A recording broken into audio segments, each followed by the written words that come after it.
السلام علیکم، میں ہوں اختر ایڈوکیٹ۔ جناب، آج ہم جس موضوع پر بات کریں گے وہ ہے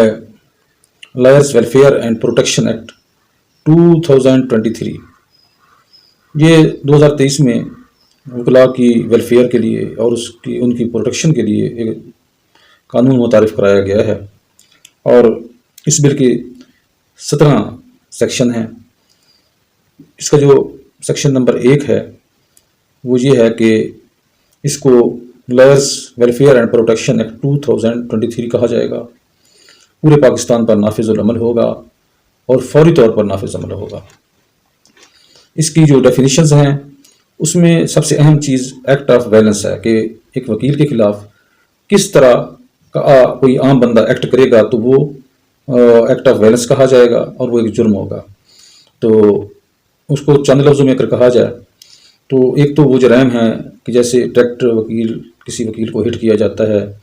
مرڈر کیا جاتا ہے، اٹیمپٹ ٹو مرڈر کیا جاتا ہے، وہ جرائم تو ہیں، لیکن اس میں سب سے اہم چیز یہ ہے کہ کسی وکیل کو کوئی اگر تنگ کرتا ہے، ہراساں کرتا ہے اور اس کو ذہنی طور پر، جسمانی طور پر اس کو ایک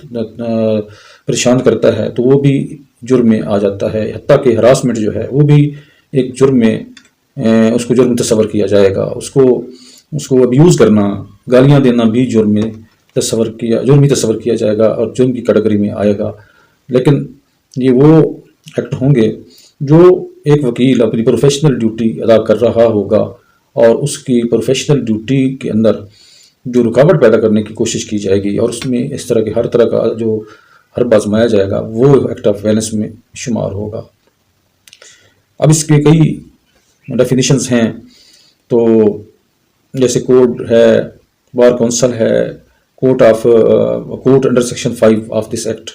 کورٹ سے مراد کیا ہے، اس طرح کی چیزیں جو ہوں گی وہ اکارڈنگلی آپ پڑھ سکتے ہیں۔ لیکن مین چیز جو بتانے کی ہے کہ اس کا جرم کیا ہوگا اگر آپ نے اس کے سیکشن 2 کلاز 1 کلاز اے میں اگر آپ پڑھیں گے تو یہ ساری کیٹیگریز ہیں جس میں کسی بھی وکیل کو اگر کوئی ایکٹ آف وائلنس طرز کا جو ایک اصطلاح استعمال کی گئی ہے اس کو اگر کوئی اس طرح اس میں آ جاتا ہے یا اس طرح اس کے ساتھ ٹریٹ کرتا ہے تو وہ جرم ہوگا۔ اس کی سزا 3 سال ہوگی۔ یہ سیکشن 3 کے تحت اس کی سزا 3 سال ہوگی اور 1 لاکھ روپے جرمانہ ہوگا یا پھر دونوں سزائیں ہوں گی۔ لیکن اگر یہی شخص پہلے بھی کسی وکیل کے ساتھ اس طرح کی کر چکا ہے جرم اور وہ دوبارہ کر رہا ہے، ریپیٹ کر رہا ہے، تو اس کی سزا 5 سال اور 2 لاکھ روپے جرمانہ ہوگا۔ یہ جرم جو ہے قابل دست اندازی پولیس ہوگا، یعنی جیسی FIR درج ہوگی فوراً پولیس اسے گرفتار کرے گی اور یہ قابل دست اندازی پولیس ہوگا، وارنٹ لینے کی ضرورت نہیں ہوگی۔ اس کی جو انویسٹیگیشن ہوگی جرم کی وہ انسپکٹر یا اس سے اوپر جو طرز کا کیڈر کا پولیس افیسر ہوگا وہ کرے گا۔ انسپکٹر سے نیچے کوئی بھی سرکاری ملازم پولیس افیسر یا تفتیشی اس کی تفتیش نہیں کر سکے گا۔ اب اسٹیبلشمنٹ آف کورٹ جو ہے وہ یہ ہوگا کہ نوٹیفیکیشن کے ذریعے جو عدالت ہوگی کوئی اس کو نوٹیفائی کیا جائے گا اور یہ ایڈیشنل سیشن جج کی عدالت کوئی اختیارات یا ایکویلنٹ جو کورٹ ہوگی اس کے پاورز جو اختیار کرتی ہوگی اس کو نوٹیفائی کیا جائے گا اور وہ اس کیس کی سماعت کرے گی۔ اچھا جی، یورسڈکشن کی بات ہو رہی تھی، تو یہی سیشن ایڈیشنل سیشن کورٹ کم از کم اس کا جو ہوگا سر یورسڈکشن ہوگی۔ ٹرائل اس کا 6 مہینے کے اندر مکمل کیا جائے گا اور اگر ڈیلے ہوئی تو اس کی ریزنز بتانی پڑیں گی۔ اور اگر ایک شخص جو ہے یہ جوائنٹ ٹرائل سیکشن 8 کے تحت اگر کوئی شخص اس کے خلاف یہ 2 چل رہے ہیں کیس اس طرز کے تو ان کو جوائنٹ ٹرائل کے ذریعے اس کو ٹرائل کیا جا سکے گا، یا پھر اگر وہ کسی اور جرم میں ملوث ہے تو بھی اسی کے اندر اس کو بھی 6 مہینے جس طرح کس کے اندر ختم کرنا ہے تو دوسرا کوئی اور اگر جرم ہے تو اس کا بھی ٹرائل اس کے اندر کر دیا جائے گا کہ ایک طرف یہ ہوگا دوسرا وہ ٹرائل، دونوں اکٹھے کر دیے جائیں گے اور یہ جوائنٹ ٹرائل ہو سکے گا۔ پریویلیجڈ کمیونیکیشنز یہ سیکشن 9 کے اندر بتائی گئی ہیں کہ ایک وکیل کو جتنی بھی پریویلیجڈ کمیونیکیشنز کا رائٹ حاصل ہے قانون شہادت آرڈر 1984 کے اندر، جیسے بھی وکیل ہے اگر آپ اور وکیل کا کلائنٹ ہے اس کے اندر جو بھی ایڈوائس ہوئی ہے یا جو بھی مشاورت ہوئی ہے وکیل بتانے کا پابند نہیں ہوگا۔ اور یہ اس کو پریویلیج وہاں حاصل تھی۔ یہاں پر یہ بتایا گیا ہے کہ اگر کوئی اس طریقے سے وہ تمام پریویلیجز کو ایک طرح سے ایکسپلائٹ کرنا چاہے گا اور اس ذریعے سے اگر وہ کوشش کرے گا کہ میں وکیل سے ڈاکومنٹ لے لوں، قیمتی ڈاکومنٹ اس کے قبضے میں ہے، یا کوئی بھی اس طرح طرز کا کوئی اگر وائلیشن اس طرح کی ہوتی ہے تو وہ جرم تصور ہوگا اور وہ بھی اسی سیکشن 2 کی کیٹیگری میں آئے گا۔ یعنی وکیل کے قبضے میں کوئی اگر کسی کوئی اہم ڈاکومنٹ ہے اپنے کلائنٹ کا ہے تو کوئی دوسرا اس سے حاصل نہیں کر سکتا۔ اگر ایسی کوئی حرکت کرے گا یا کوئی ایڈوائس وہاں چرانے کی کوشش کرے گا یا لینے کی کوشش کرے گا یا زبردستی کوشش کرے گا تو وہ بھی اسی جرم میں سمجھا جائے گا۔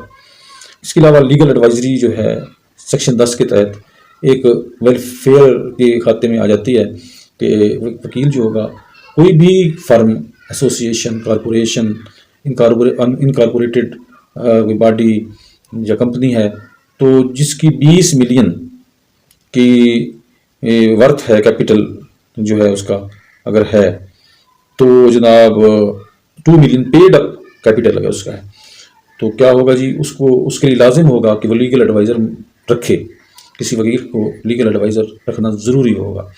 اور کوئی بھی وکیل پھر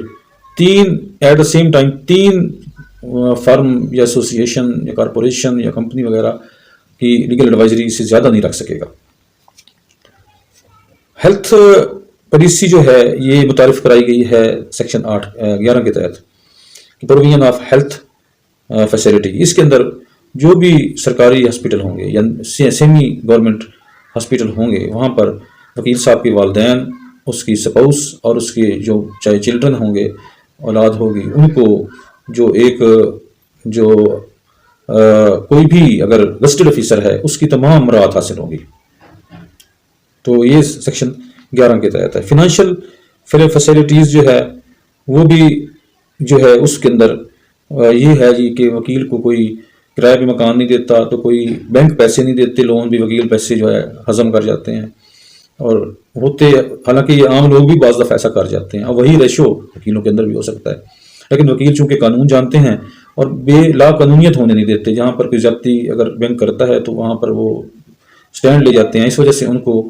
یہ کوئی قرض وغیرہ نہیں دیا جاتا۔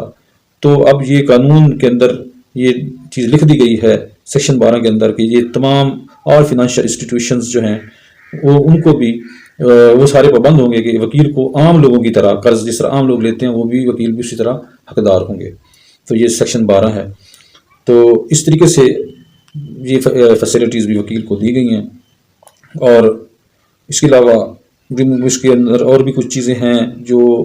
یہ وکیل صاحب کے لیے کسی بھی وکیل کو ایک طرح سے ڈیفیکلٹیز ہیں ان کو دور کرنے کی کوشش کی گئی ہے۔ یہ کلیکٹیولی بہت اچھا، بہت زبردست قسم کا ہے ایکٹ بنایا گیا ہے، اور اس میں مزید رولز گورنمنٹ بنا سکے گی وکلاء کی ویلفیئر کے لیے، ان کے تحفظ کے لیے رولز کو امینڈ کر کے سیکشن 14 کے تحت جو ہے فیسلٹی مزید کر سکے گی۔ اوور رائڈنگ ایفیکٹ اس کا ہے سیکشن 15 کے تحت، تمام دیگر قوانین جو ہوں گے ان پر یہ پریویل کرے گا۔ تو یہ جناب وکلاء صاحبان کے لیے ایک گفٹ ہے۔ تو ایک بہت لمبے عرصے سے وکلاء جدوجہد کر رہے تھے، ایفرٹ کر رہے تھے کہ اسی طریقے سے ان کو مراعات دی جائیں، تو آج جناب یہ مراعات اس شکل میں ایک قانون کے ذریعے پروٹیکشن دی گئی ہے۔ تو اللہ کرے اس کو اس کی اسپرٹ کے مطابق انفورس کیا جائے تو ضرور وکلاء صاحبان کو اس کی افادیت کا موقع ملے گا، فائدہ اٹھا سکیں گے۔ تو آج کے لیے اتنا ہی۔ اللہ حافظ، فی امان اللہ۔